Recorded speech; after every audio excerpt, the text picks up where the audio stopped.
Welcome to Quantum Connections Oracle. My name is T-Bear, and I'm your fellow time traveler, Gen X, Indigo Soul, clairvoyant. I scry, meditate, intuit, and I'm a music lover and proud Bay Area deadhead. This channel is a space where we explore the quantum threads that connect us through symbol, synchronicity, and spirit.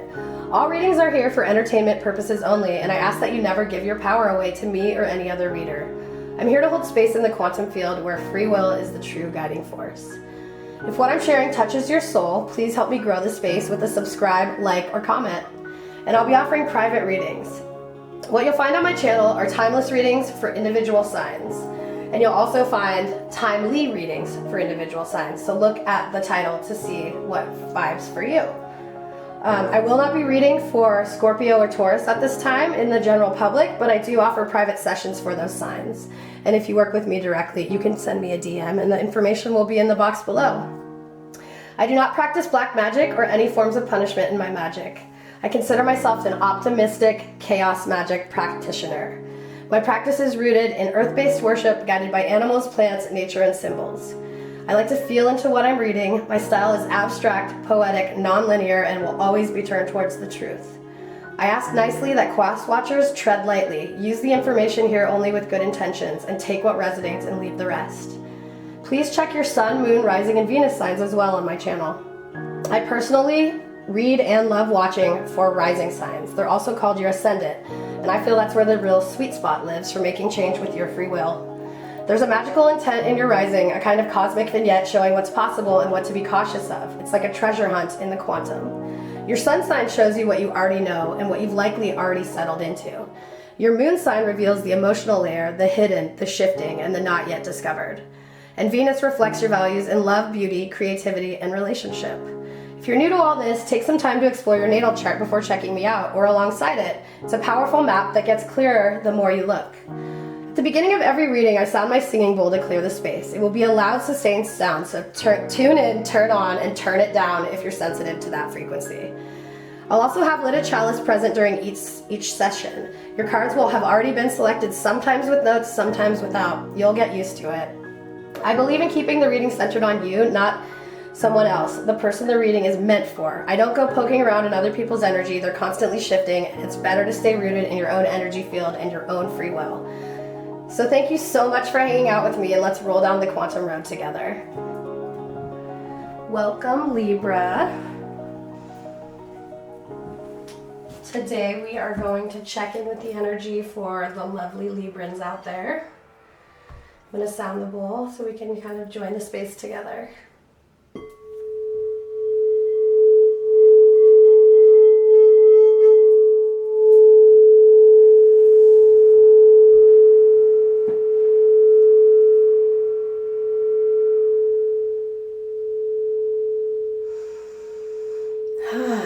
Deep breath in, deep breath out.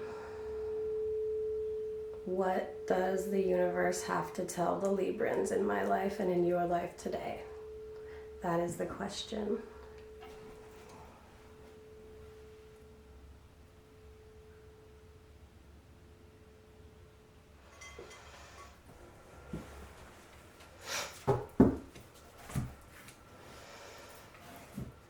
Today we're going to work with the wild unknown Kim Cran's archetypes for the Libras.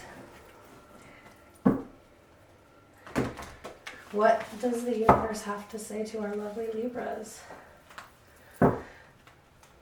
Let's call in the north, the south, the east, the west, all of the horizons out there, all of the ancestors of the Libras, the protectors. Ward off any evil eye, send it back on behalf of the Libra. Please, universe. Call forth any guides that just stood out there, the fault line. That's just within there. That's within the vibe today. It's not nothing serious. What are we going to share with these Libras? Where have they been at? Where are they coming from? And who's along to guide them?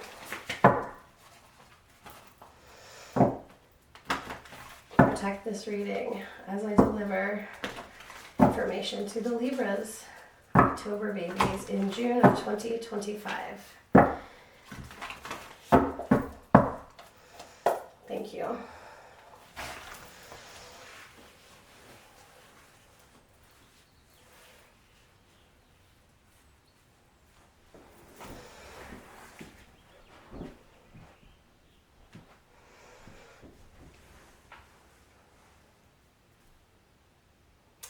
Libras.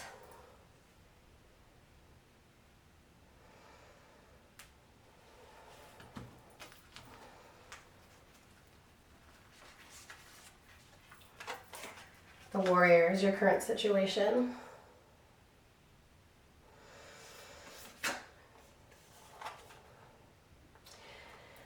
I'm called to put this here as future information.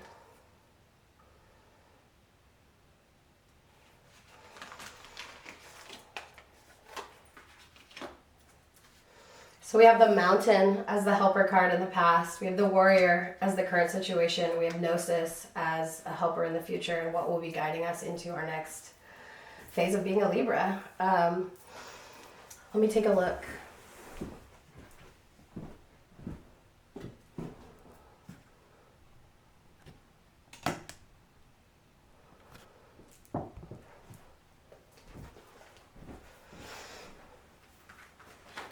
The Warrior. I don't really think of Libras as like in the foreground warriors. They're kind of like the, I don't know, emotional, like the gentle warrior. Maybe they carry a wooden blade. Libras aren't coming through wounded often. They're not going to show it too often. But when they do, when they're close to people they know, of course they will. Let's see where we're at with this Warrior. Sounds like you've come a long way lately, either internally or with external going on in your world. 81, the Warrior. 81. That number might mean something to you. The Warrior, the Samurai, the Soldier, the Advocate. Now that sounds a little bit more Libra to me, the Advocate. We often envision the Warrior as an armored figure with a sword in hand moving blindly toward battle, yet the deeper aspects of this archetype bring us face to face with death itself. The Warrior stands precariously at the edge of life and death, trusting the eternal to guide the sword's blade. The Warrior's work requires presence, alignment, and purpose. If and when the Warrior loses its center, meaningless confrontations and violence are the default response. When this card appears, it is important to question the battle at hand. It is likely a great one with deep roots and long-standing tensions. The actions you take will stay with you long after the dust settles. So choose wisely, brave one. As you draw your sword, realign with your eternal wisdom within. Surrender to battle. And we've got a serpent. So Year of the Snake 2025 is here already. And that serpent is around a skull with a diamond in the middle of its third eye shining out with wisdom. So it's like a transformative energy. So if that sounds like you, then we're on point here, people. Fierce clarity, purposeful action, resolve, and resilience. But if you're living in your lower self, you're making threats, you've been savage, and you're abandoning the mission and the values. It's recommending the Bhagavad Gita, which I haven't read too much of, but I definitely feel somatically drawn to. Another thing that she includes in this book here is, without a true purpose, manifesto, or oath, the warrior is lost. What do you stand for? What are you willing to rise in the name of? Write it out. Spells are words, people. Be careful, as the warrior implies war. The two go hand in hand. Those who defeat others are strong. Those who defeat themselves are mighty. So that's awesome. Let's go to the Mountain as your helper card, Libra. I see a mountain, and then I see this man on the mountain. I don't know if you can see. There's a little man in like a fiery room, or it's a window through the mountain, or it's our window into the mountain. But it doesn't surprise me that the warrior had just come from the mountain or has been communing with mountains. Big, sturdy, silent teachers. That's how I see a mountain. The Mountain, the ascent, the fear, the insurmountable. So surmounting a mountain. You've come from this place where you've just come from, internally calling in awareness towards its peak. It stirs up stoic and regal feelings, reminding us of the long line of spirits, sages, sadhus, and gods that made their humble thrones within its snowy peaks. Beware, though, as the mountain can affect in two ways. It can inspire us and enliven us to rise to new heights and peak experience, yet it can also create isolation, competitiveness, and an inflated sense of self. Standing upon its heights can activate the purist and the perfectionist in us, creating separation from those we deem to be below the mountain.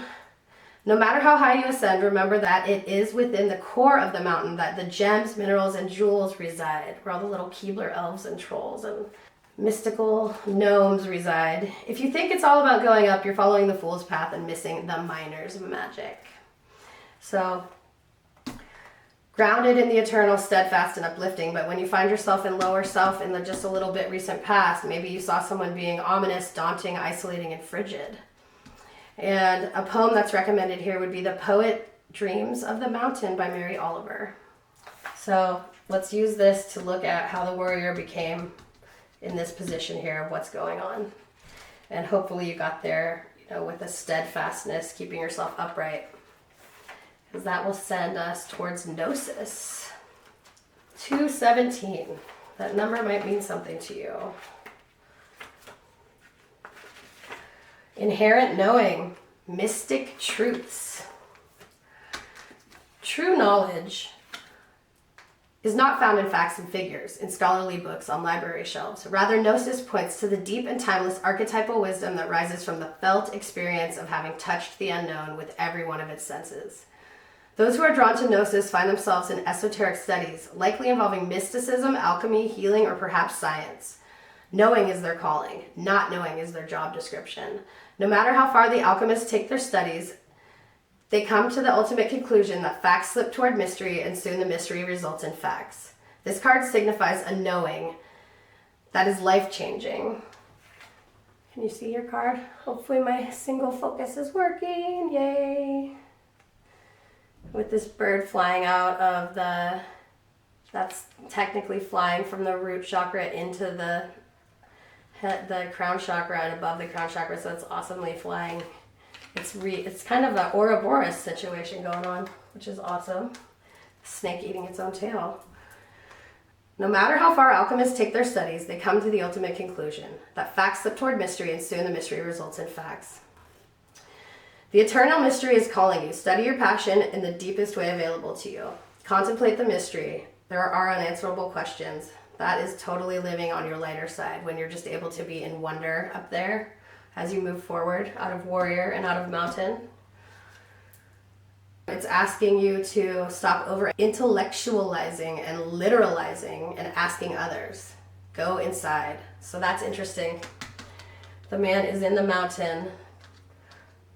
The person is in the mountain, getting this eternal warm knowledge fire right here. It's almost like the aurora borealis is going on right here. And then over here we got the internal fire, and what's outside? Inside the warrior, inside the crown chakra. All of this inside the crown chakra, shooting out of this awesome pineal diamond, surrounded by the almost hermetic snake, like yes, health. But this looks pretty healthy to me. This looks like life and death right in one situation. It's a true, shows everything here. That's pretty great. Let's talk some more to this Libra. Let's talk some more to this Libra. What's this warrior gonna do? What is this warrior, as it becomes more mystical and out of this earthly energy into this air energy? Let's see, as it gains its next bit of wisdom, what can it take with it as it becomes mystical? What is the Libra going to receive? Right now we have an upside down bobcat, an upright weasel. They're kind of a beautiful pair, but that's not who's speaking to us yet. Libra. Libra.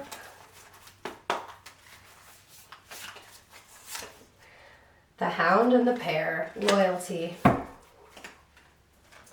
Loyalty. It's always a lovely thing, isn't it, in this 3D world? Loyalty, past lives, loyalty, incarnations. You never know where your loyalty really is, because as we learn from Gnosis, there's going to be a lot of unanswered questions. But let's see what this hound and this pair have to tell us.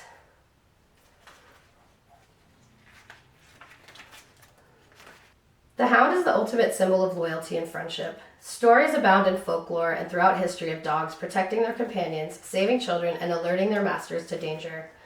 The legend of Saint Guinefert is one such story. The 13th century French greyhound saved his owner's infant son from an attack by a viper.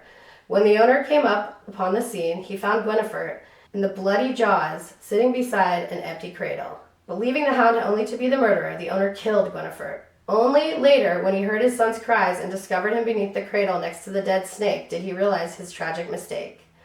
Like the faithful hound, the pair is the symbol of care and affection. Often given as a gift, it is sweet but easily bruised, requiring tenderness from its handler. So we were talking about, this is like a friend who's flourishing, kind, loyal, and appreciative, or harshly and irrationally judging those close to you. While you might feel undeserving of kindness and friendship, this life is too difficult to face alone. Accept companionship and avoid lashing out.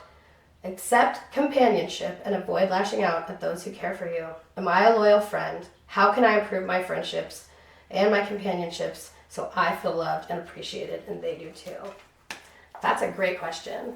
Because sometimes I feel like the Libra energy is to be kind of like a stale and a judge that sits back, and it's a positive judge. And it's sitting back kind of taking stock rather than taking in the feeling and emotion of the individuals involved, or taking stock of the bigger picture and like kind of losing sense of the detail for a second and kind of governing, I guess would be the word. And to examine loyalty is a great question for the Libra, wherever that may sit in your chart. For me, it sits in my moon, so we're dealing with emotions, but you may have it somewhere else. And let's take a look at these buddies to come on down and from Rock and Roll Tarot. Got the major arcana here. See if we've got a little advice and if we can tie this thing together. I think I see a person who is moving through an earthly journey, and they are looking at both sides, emerging with their pieces as one here, and now they're being asked to stretch that even further and question your loyalty and your reactions, like the viper and the hound and the pear, and hold your friends with tenderness.